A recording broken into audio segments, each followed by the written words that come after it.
Hey everybody, thanks for tuning in to Otram's YouTube channel. Today we're going to replace the power steering pump on a 100 series Land Cruiser. So follow along as we get this fixed up. Okay, so the first thing we need to do is take this engine cover off. And it's just a couple of 10mm bolts up front and 10mm headed nuts in the back.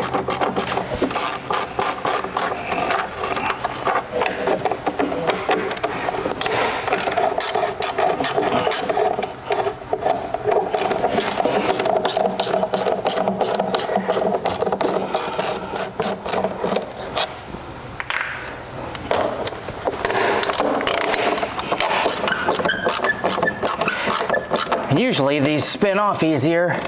This truck has been rode hard and put away wet and has just over 400,000 miles on it.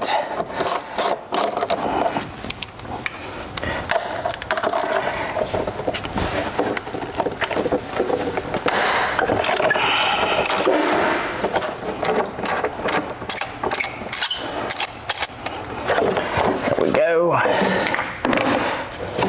And then, okay, it's already unhooked. There's a fuel hose that's clipped onto it in the back. You just want to make sure that's unhooked before you lift this up. And there we go. And then there's that clip in the back corner. And then there are two bolts holding the top of the airbox down. One on the side of the airbox and one here in the back. And how handy is that? The back one's broken off, so we don't have to do that one. And we'll undo vacuum line there. Little one, breather hose. And then there's one down here that comes up off the power steering. And somebody's changed that clamp because that should be a 10mm head. It's okay, we'll just get it with a screwdriver. Loosen that up.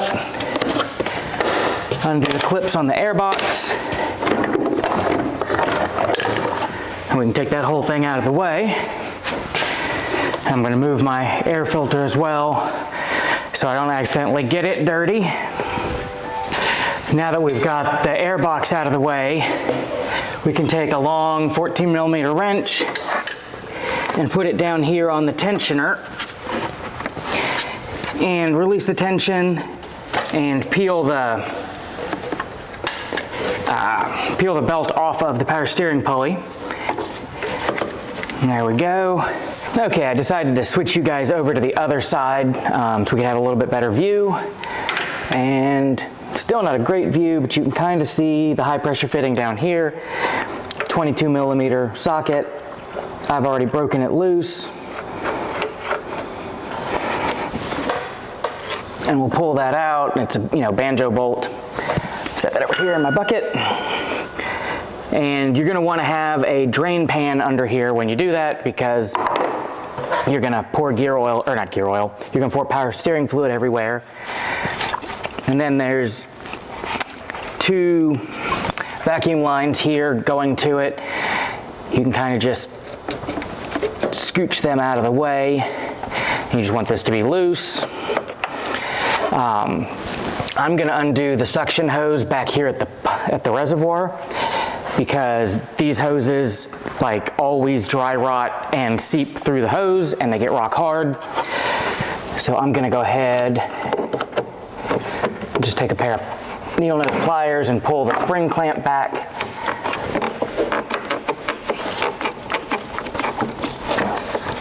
And work the hose off of there.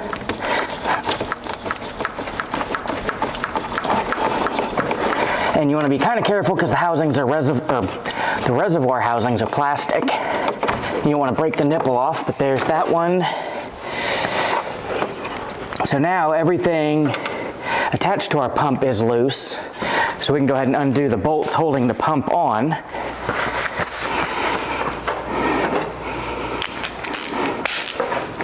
And there are three 14mm headed bolts and there's holes in the front of the pulley that you can fish your socket through.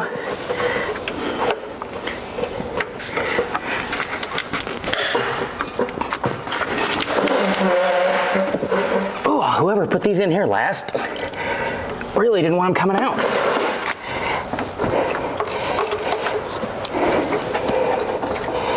They're usually not that tight.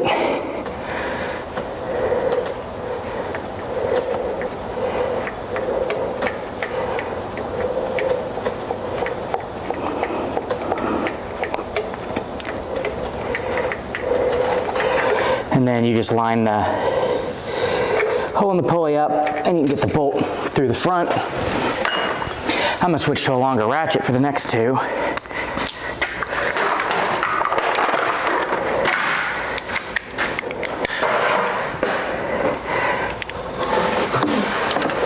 But they're basically at noon, 3, and 6 o'clock.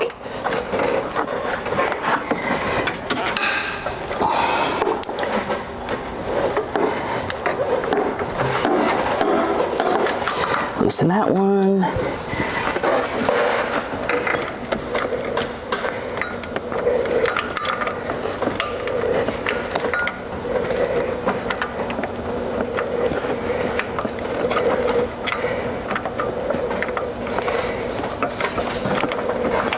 Sometimes the bottom one is a little bit tricky to find.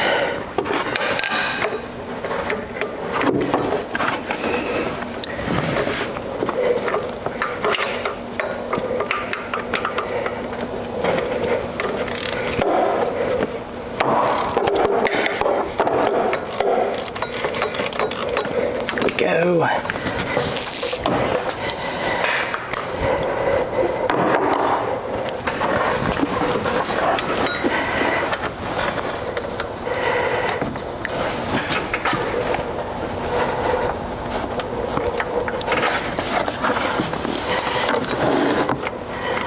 Normally, while I'm doing this, I would have the lower radiator hose out of the way because I'd have the timing belt off. And I would use an air ratchet once I'd broken it loose, which I may go ahead and do because these are kind of sticky. It feels like somebody may have Loctited them in the past.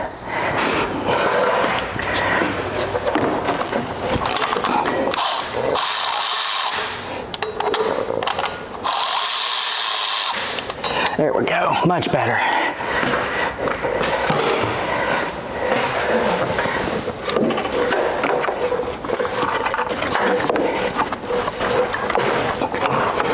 And then we just fish it out of there.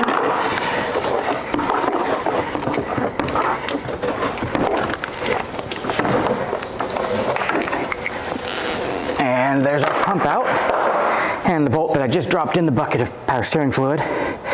Let me move the camera over and we'll get a better view of this. Okay, so now we need to take the pulley off. So it's a 17mm socket. And I'm gonna use, it's like a cam pulley holding wrench, and just slip it through the holes there.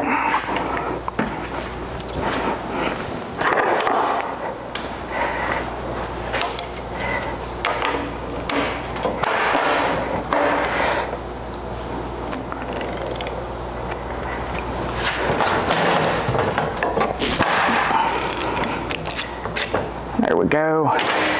Alternately, you could use an impact for that, but you don't want to use an impact to put it back on, so you're going to need some way to hold that. And take the nut off, take the pulley off, and it's just splined on there. And then I'm going to take the pulley and I'm going to go clean it up real quick, and then I'll come back and we'll put all this back together. Okay, so we've got our new pump from Toyota. We've got a pulley cleaned up. So the pulley just splines on the end, like so. And then I'm going to take a little bit of blue Loctite and add the threads just as a little bit of assurance that that does not come loose. Thread our nut on. put the holder back in there, but going the other way.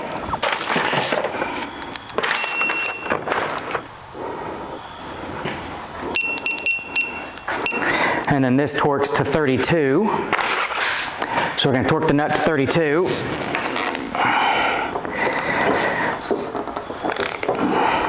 And this is less awkward when you're not trying to do it on video. There we go.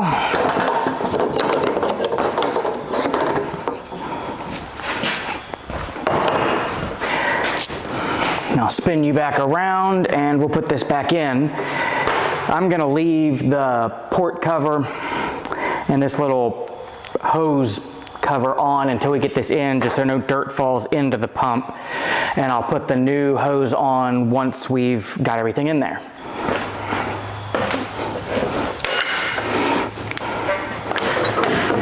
Okay, so we've got our pump, and I'm just going to feed the top bolt through the pulley hole, because that'll make it easier to line up in here.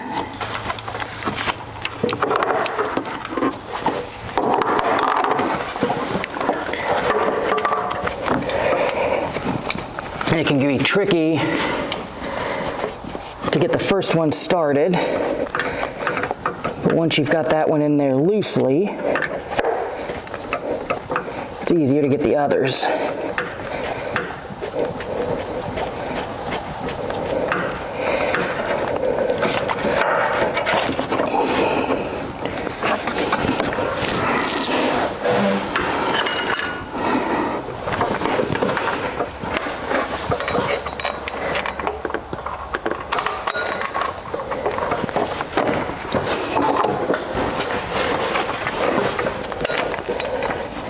And just be careful starting these.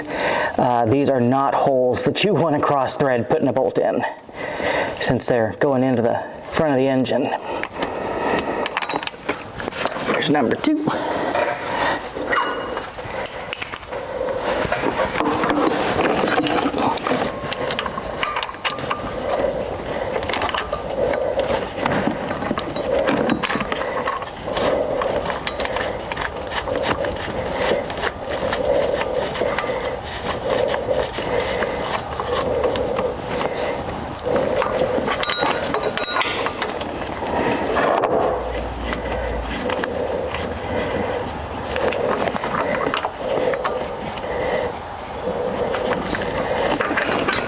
There's number 3. I'll grab my torque wrench. And these get torqued to just 13 foot-pounds, which is really almost nothing.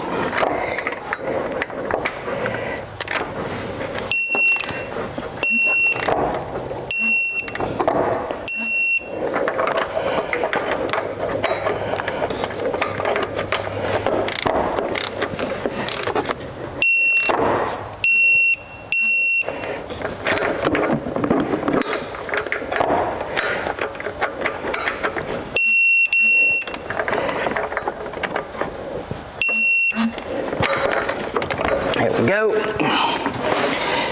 And then I'm going to spray that high pressure fitting off again before I put everything back together, because I don't want any grit in the system. And I've still got the cover on the port, so this won't like rinse down into it.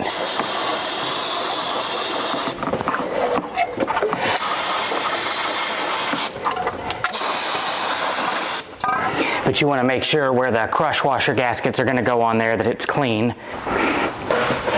And then same thing, I cleaned the banjo bolt off and I made sure my new crush washer is clean.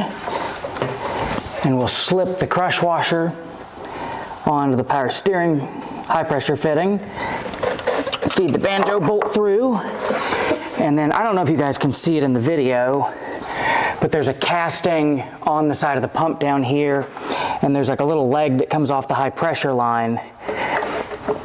You want to make sure that it's lined up so that as you're tightening the high pressure line, that little leg is pushing against that bracket. And I am dumb. I'm here trying to put the line on. I didn't take the stopper out of the pump yet. So we'll take that plug out first. That should make it a little easier. There we go. And this is another fitting. You want to be careful that you're not cross-threading. And you want the leg on the pump, or the leg on the high pressure line pushing against the pump, and you want the leg on the gasket pushing against the leg on the hose, so when you go to tighten everything, nothing can spin.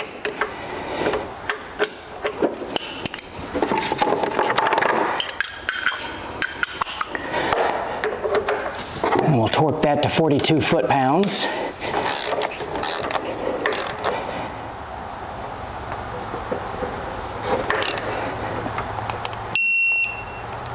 There we go.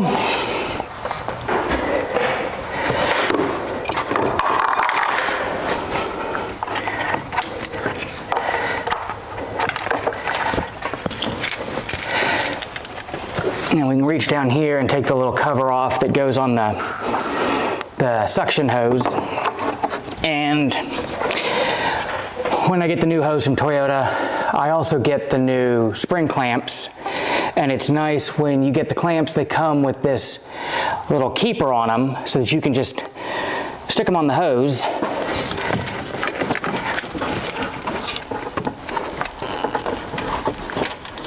And push the hose on.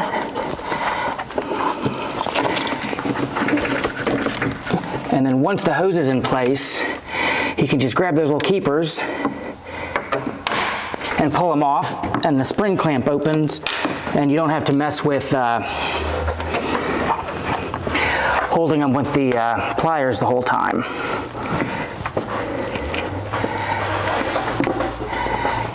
Except for this one down here. There it is.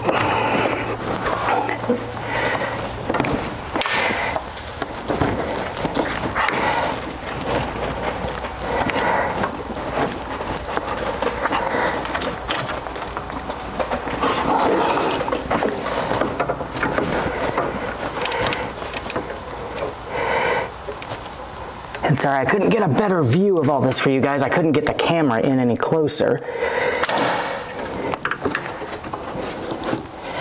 But there's that hose on, that's on. Our pump is now all installed. And then we can just grab the belt that we've got off to the side over here.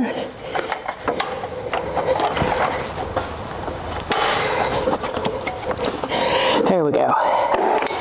Wiggle our belt back on, and you just want to double check that everything is in the grooves, so when you start it up, the belt doesn't walk off.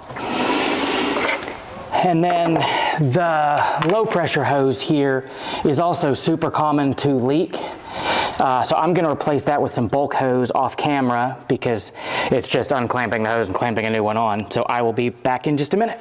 Okay, so now that all our plumbing's done, we can snap these little vacuum hoses back in their pockets there. And then I'm going to put the air filter and air box back on.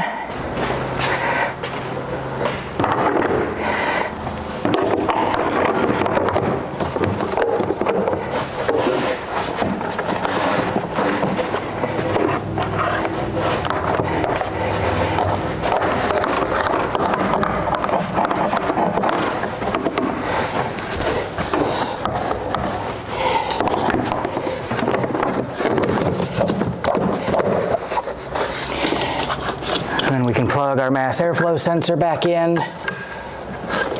Oop, if I don't lose my grip. I can stick these hoses on.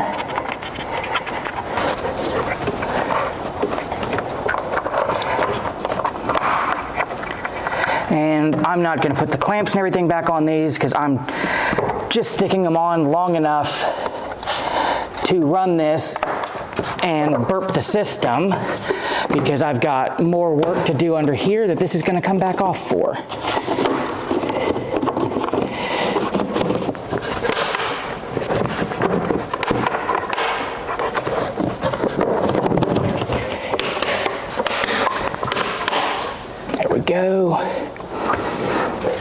And then we can come over here to the reservoir.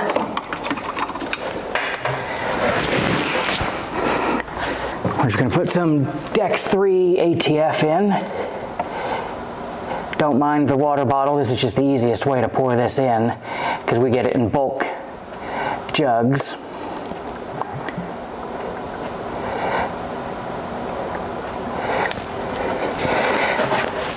And I'll fill it a little bit over the max line to begin with because we're going to burp some air out. You always want to stick the cap back on because there's a good chance it's going to burp when we start this up. Since we've only had the pump off, it'll mostly gravity bleed itself. If we'd had the rack out, you'd want to jack the front end up and run the steering wheel back and forth a few times to try to get some of the air out of the rack before you started it the first time.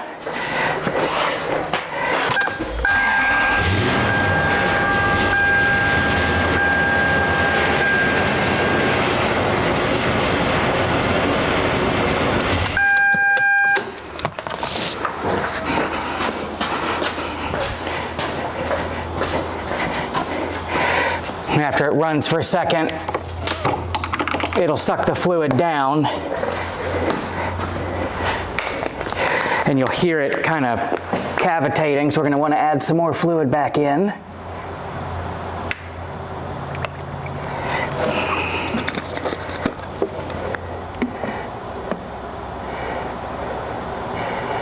And there's a really good chance that you'll make the fluid foam while you're doing this.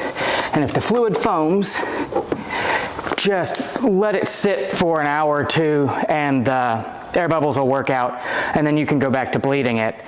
If you keep trying to bleed it with foam in there, you're just going to circulate the air through and it won't come out.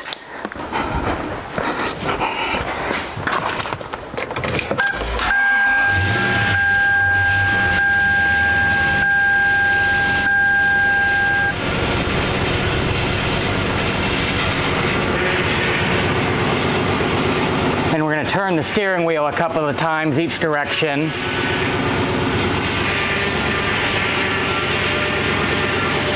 And straighten it up. And cut it back off. Because you can hear it starting to whine from air going through the system again.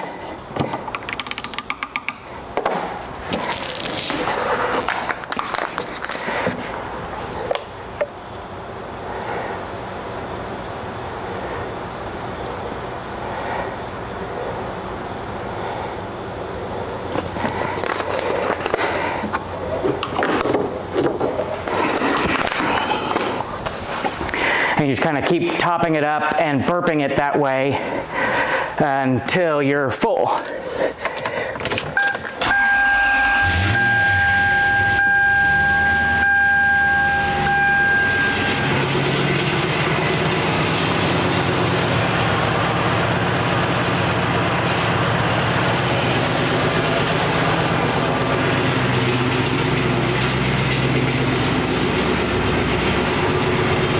And now when I'm turning the steering wheel, there's less whining, like you can hear a little bit there now. So we're getting closer.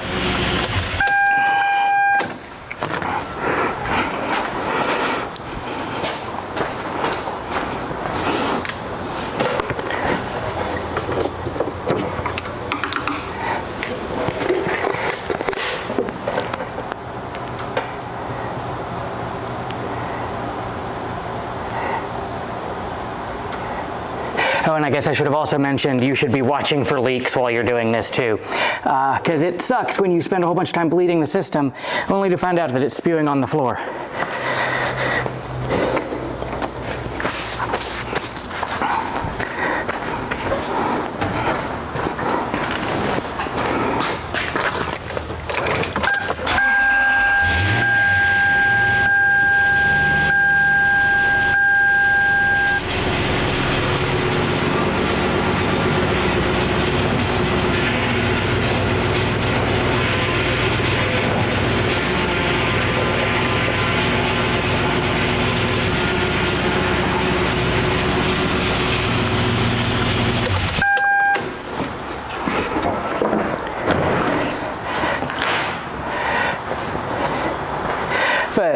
you go, you get the idea. You're just gonna keep going back and forth like that until your fluid level stays constant, you're not getting foam, and you're not hearing pump whine while you steer. And then usually I'll let it sit, cool down, let the air bubbles work out of it, and then top it off again and go for a decent test drive, and then reset the fluid level again after that, and then usually you'll be good to go.